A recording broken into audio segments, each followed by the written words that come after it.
It began with the weight of a single letter in her hands, thin paper that somehow felt heavier than anything she lifted on the factory floor, the ink slightly uneven, as if it had absorbed the long journey it took to reach her, and the words themselves were plain, almost careful, speaking of land and timber and a small house with 2 windows facing east.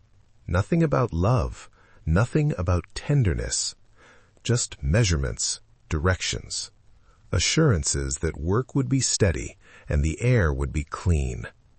And in the damp, choking heat of the mill, where the looms roared from dawn until dark and the walls seemed to breathe dust, that kind of language felt honest in a way promises never had.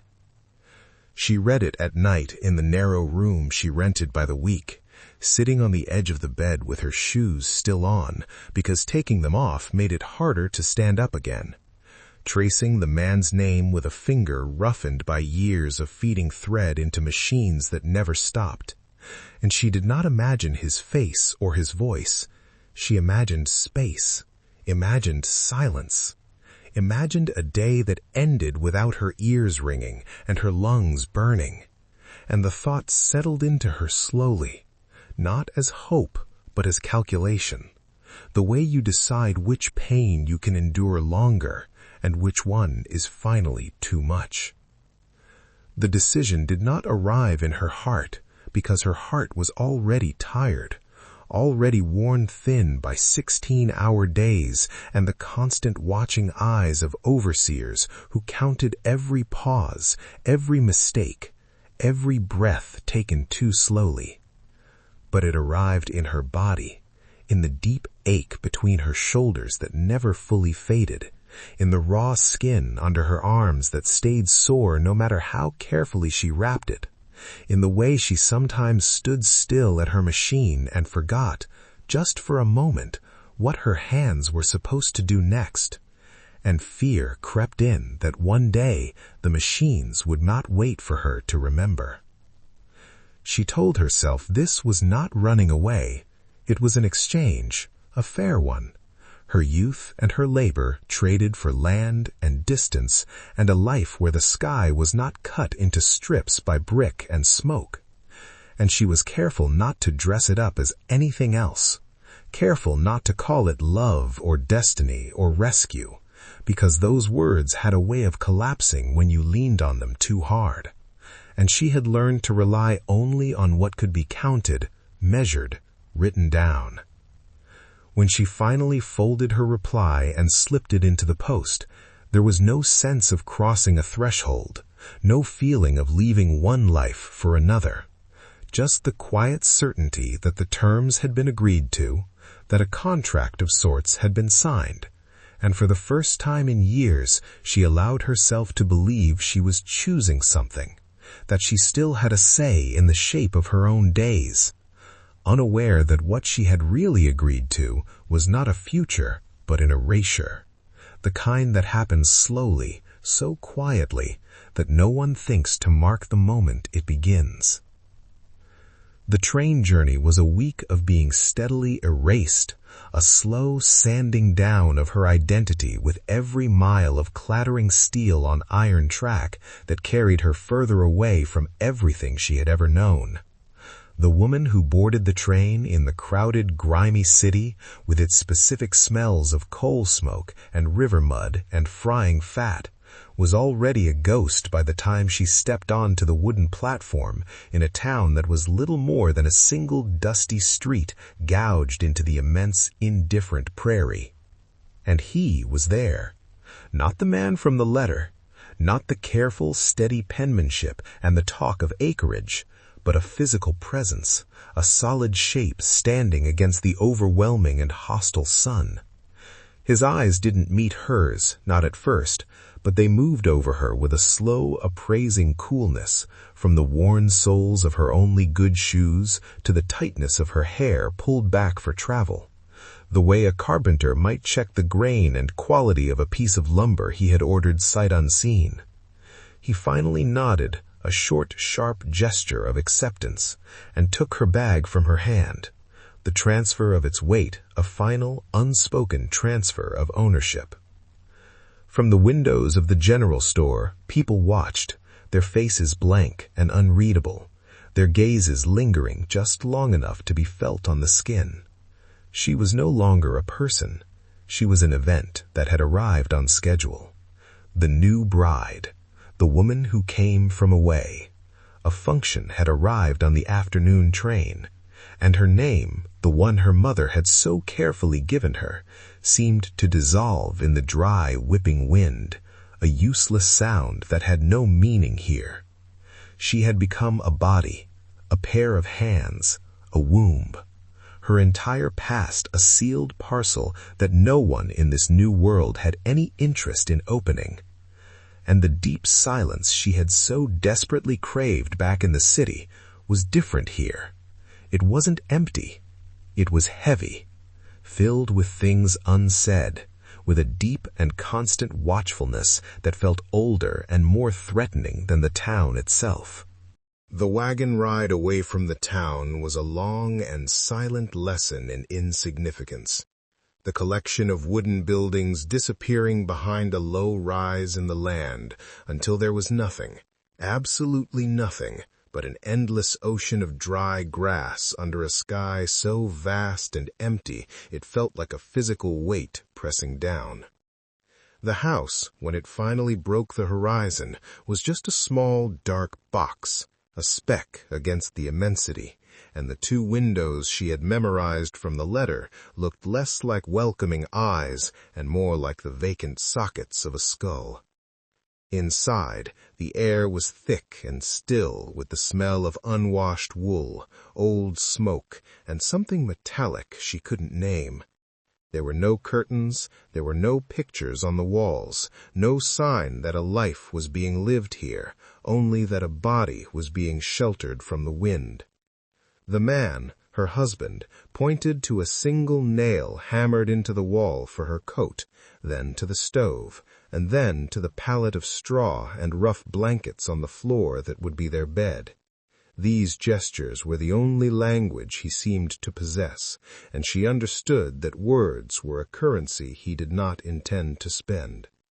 Days began to bleed into one another, marked only by the rising and the setting of the sun, a rhythm of light and dark, work and exhaustion. The few people she had seen in town never appeared, no one ever passed by on the trail. A promised neighbor to the north was just a story, a direction he sometimes glanced towards but never traveled. The world shrank to the four walls of that cabin, to the small, hard patch of turned earth that was the garden, and the vast, indifferent sky that watched over it all.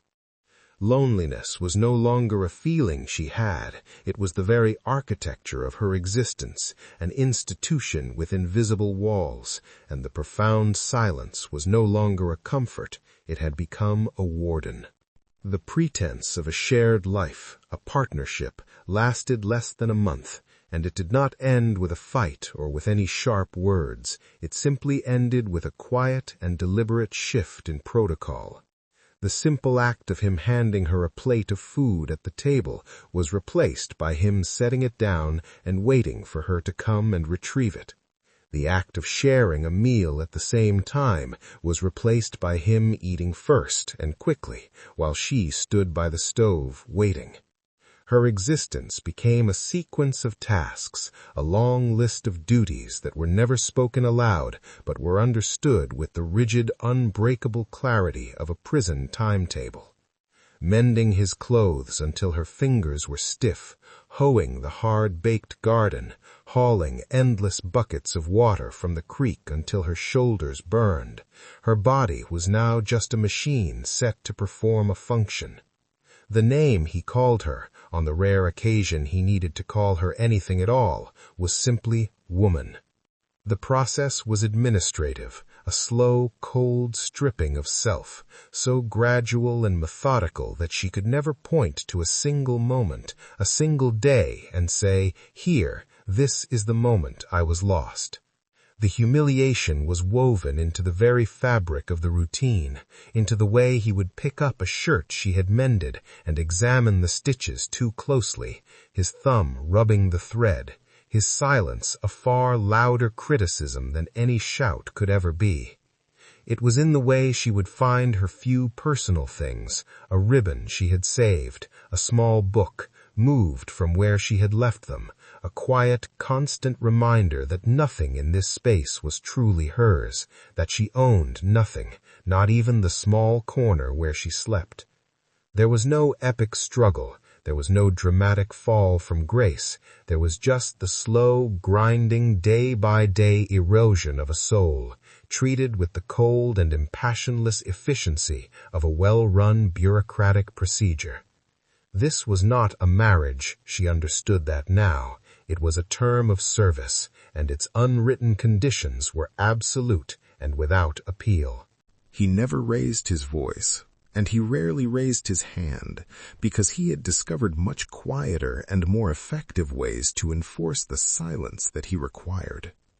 The real violence was in the details, in the small things that were permitted to happen in the vacuum of their isolation. It was in a bitter winter night when the fire in the hearth was allowed to die down to pale embers, and she was left to shiver under a single thin blanket while he slept soundly, buried under a mound of thick furs. It was in a plate of food deliberately left unsalted, and the impassive way he would watch her eat it, his expression unchanging, a quiet test of her compliance.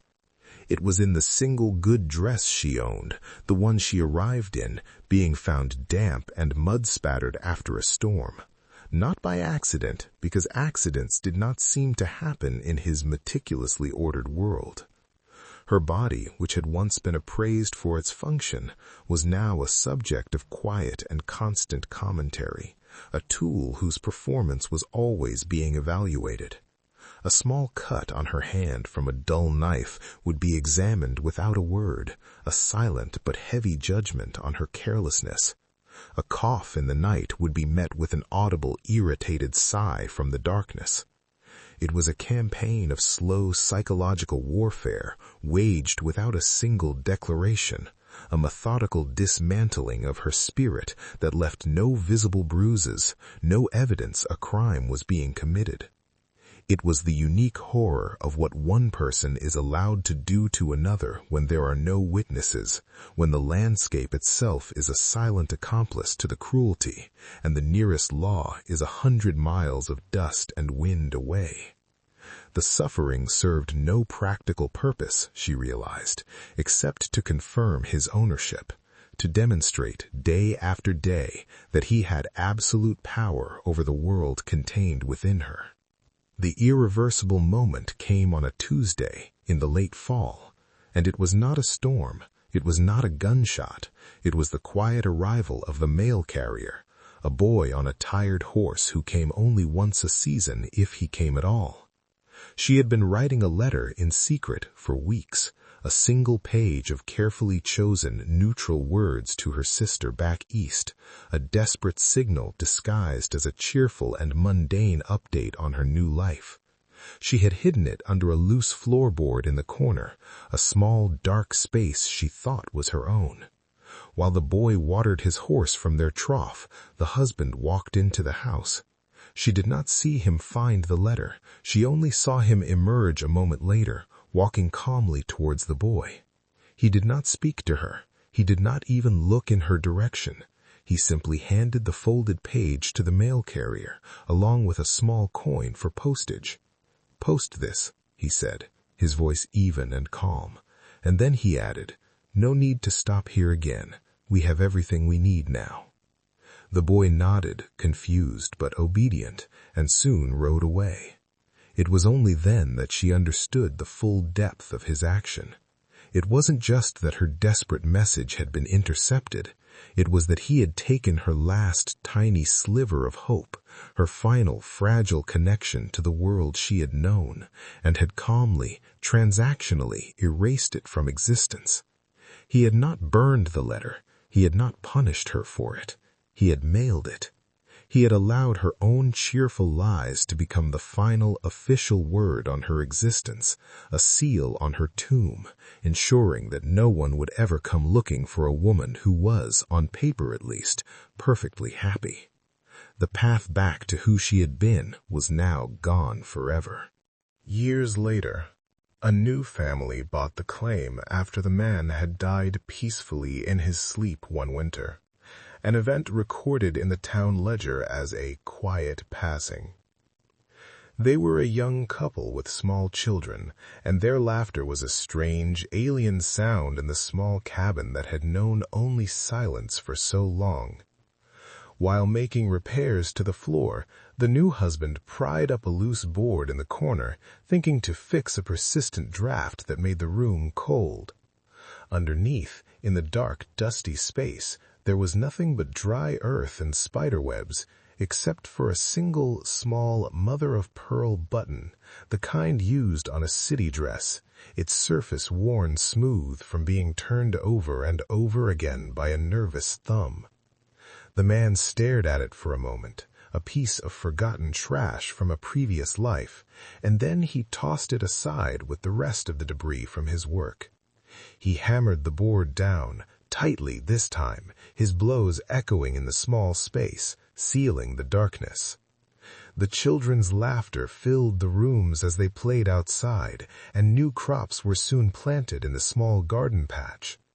The world continued, as it always does, the seasons turning, erasing the faint outlines of a life that had been lived and lost in that small space without a witness. The system of isolation, of immense distance, of lives lived and ended beyond the reach of any record or any caring eye, remained unchanged.